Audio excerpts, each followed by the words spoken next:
What's going on, guys? It's your boy E here. Welcome back to the channel. Today I'm going to be talking about a new game that I've been playing for a while. A while since it pretty much came out. It's called Spirits Saga.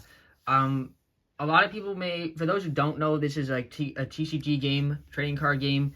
That's also a very popular show over in Japan. It just recently got printed over in the English. I highly recommend watching the TV series. I binge watched the entire show. Like, I binge watched Yugioh probably just about as long as I watched Yugioh since I was like a little kid. And I was so thrilled when this game came to the English. Although in my area, there's currently no like competitive tournaments at like any locals that I've found so far that host any tournaments for Spirits Saga, even though I'm constantly looking for one. But today I'm going to talk to you about a little bit about the game, and that I'm just gonna get you guys introduced to the game. A lot of the stuff you can find on the internet, on YouTube, but this is also to let you guys know that I've been playing this, and I'm gonna be uploading some of the decks that I've been playing, at least with between me, my brother, and a couple of our friends who like use these borrow the decks that I hold. So first off, I'm going to show you what the playmat looks like. This is the playmat that comes in the structure decks. There's currently, at the moment of I'm recording this, there's currently 4 structure decks out there and only 1 set released. They already released on their Bandai website, which there is a little icon there. You can go to that website and you can check on like more details on how to play. But this is what the mat looks like. And this pretty much covers everything that I'm pretty much going to try and like run over with you guys. Just so you guys get an understanding about the game. If you guys don't want to listen to this, basically just take from this, I've been playing the game. And if you don't want to learn anything about the game, that's fine. I just appreciate you guys checking out this video and like leaving a like. And definitely comment down below if you guys want to see more Battle Spirits content. If you guys are new to Battle Spirits Saga and you want me to like try and explain this to you, just stay tuned and listen to this. Otherwise, thank you for tuning in. Alright, so for those who are sticking around, assuming you guys are still here by now, I'm going to get you guys into what Battle Spirits Saga is about. So, first off, what you need to do to play. Let's take a look. What you need to a deck per person, that's kind of straightforward. There are 3 types of cards. There's Spirits, Nexuses, and Magic.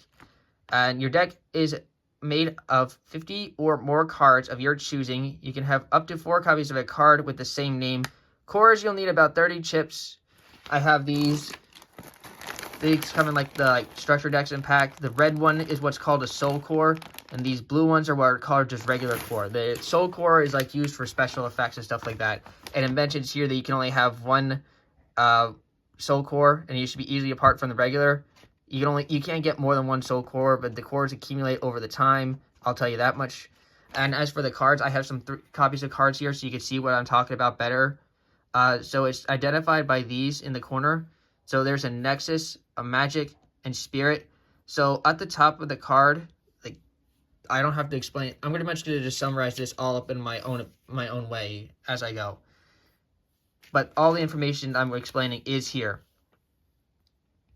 At the top of the card is the card's cost. So this is an 8 cost card, which is one of the higher expensive cards.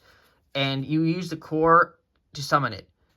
So these little small dots next to the card is called the reduction cost. You can't surpass the amount of reduction cost that's here on the card at all. Like,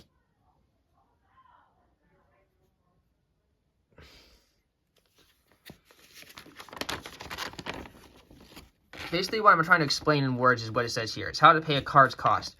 You check the cost of the card up there. Check the number of each reduction symbols, example Spirit. Check the number of symbols currently on your field.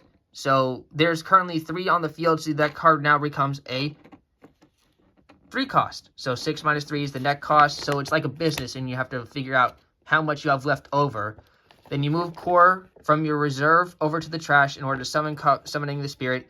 And then you have to put cores on the Spirit to determine a level.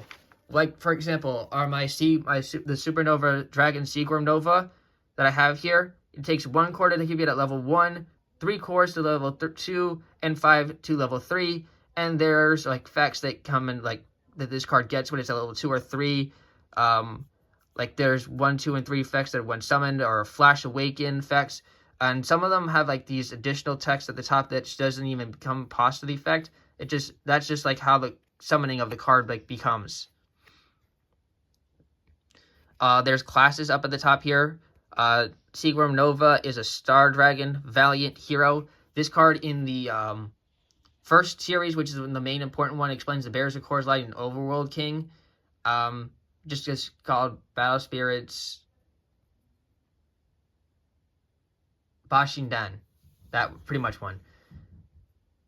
And this is the main card out of it, and it's probably one of my favorite iconic cards of all of them. I use this a lot. I like this card a lot. Alright. So how you can achieve. There's 2 ways. You can deck your opponent out, or you can reduce your opponent's life to 0. In the game, it explains in the start setup, each player has 5 life, and 3 in the reserve, and 1 soul core. You can kind of see it there. There's 5 life. There's burst, grave, trash, the field. And how you begin each turn is you start the game with the following steps: start step, core step, draw step, refresh step, main step, attack step, end step. Each turn is comprised of steps 1 through 7. When player 1 completes their turn, it becomes player's 2 turn, then repeat until the game is over, essentially. And you don't skip any of the steps, and you have to go through each one of them and say them out loud / do what the step says, even if you can't like complete the step. What I mean by that is like when you get to what's called the refresh step, if you don't have anything to like turn vertically, horizontal, like this is not exhausted, exhausted, not exhausted, exhausted. During your refresh step, like you take the exhausted cards and you unexhaust it. If you don't have anything to exhaust, you still have to say the refresh step, because you still move the core that you used last turn back to your reserve, so you can use it over again. It says even there, move any core from your trash to your reserve. All this stuff and more can be found online, but I'm just trying to let you guys know that this is a game that I really think a lot of people should enjoy. I kind of relate this to like Magic the Gathering and Yu-Gi-Oh at the same time. Some of the not most familiar things that people can't find out is there's like these things on some Magic cards. There's this called card burst. Like you could set a burst over into this zone over here where it's a burst is at. There can only be 1 burst in the field, unlike Yu-Gi-Oh and anything else. Nexuses don't attack, but they can be placed down here on the field, and they do have reduction costs as well. And then obviously spirits can be up there, and there's no limit to how many spirits, nexuses you can have on the field, such. That's pretty much all I really can explain about Battle Spirits. Any more of the complicated stuff you really, like, I learned mostly by watching the series, like, over and over. And there's a bunch of different series out there as the new cards improved. You can look for more information on this stuff online, but I'm just giving you guys a brief introduction into Battle Spirits. Thank you guys for tuning in. Let's go, Spirits Saga out. Peace.